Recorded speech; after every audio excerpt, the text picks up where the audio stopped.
Good morning students. Today in this video lecture we will discuss the concepts related to hypothesis testing. Hypothesis testing is the procedure to test some hypothesis about parent population from which the sample is drawn. It means hypothesis testing begins with an assumption called a hypothesis that we make about a population parameter. Further, a hypothesis in statistics is simply a quantitative statement about a population. There can be several types of hypotheses, and the test of hypothesis includes the test of significance as well. The procedure for hypothesis testing is of great importance in every research, and every researcher must understand the procedure for hypothesis testing. The procedure for hypothesis testing includes the following steps, which we will discuss in the step order sequence. Point number 1. Set up a hypothesis. The first thing in hypothesis testing is to set up a hypothesis about a population parameter. Then we collect sample data, produce sample statistics, and use this information to decide how likely it is that our hypothesized population parameter is correct. In setting up a hypothesis, there are two considerations. You should formulate the null hypothesis and the alternate hypothesis. The null hypothesis is a very useful tool in testing the significance of difference. That is, null hypothesis asserts that there is no real difference in the sample and the population in a particular matter under consideration. Whereas alternate hypothesis is any admissible hypothesis alternate to the null hypothesis which has been drafted for the particular research. Point number 2 is set up a significance level. Having set up the hypothesis, the next step is to test the validity of the null hypothesis against the alternate hypothesis at a certain level of significance. The confidence with which an experiment rejects or retains a null hypothesis depends upon the level of significance adopted. The level of significance is expressed as percentage, and generally as a precedence, 5% level of significance is taken. The point number 3 is set up a test criterion. This involves selecting an appropriate probability distribution for the particular test, that is, a probability distribution which can properly be applied.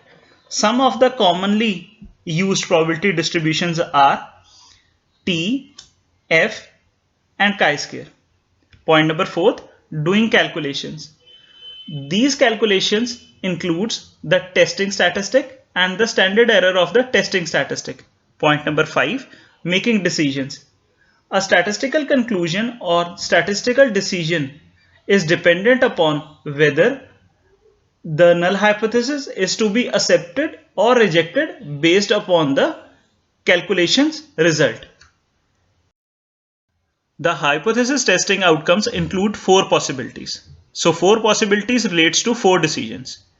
We'll discuss the decisions in the step order sequence. Decision number 1, the null hypothesis is true and the test accepts it.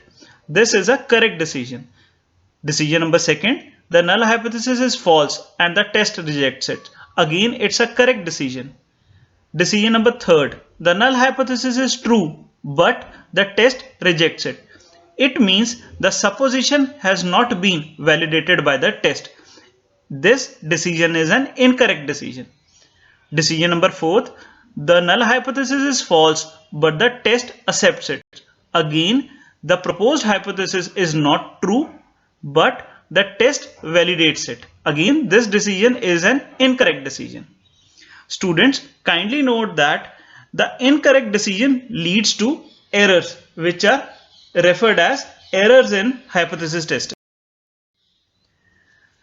Type 1 error is the error in which the null hypothesis is true but the test rejects it, and the probability of committing the type 1 error is symbolized by alpha.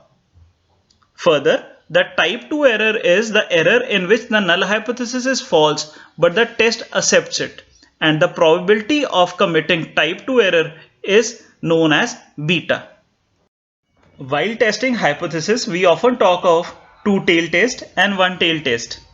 A two-tail test of hypothesis will reject the null hypothesis if the sample statistic is significantly higher than or lower than the hypothesized population parameter. That is, in a two-tailed test, the rejection is located on both the tails. And in case of one-tailed test, the rejection is located in only one tail, which may either be left or right depending upon the alternate hypothesis formulated. Students, I hope you must have learned the concept of hypothesis testing and its procedure along with the types of errors. Thank you and have a nice day.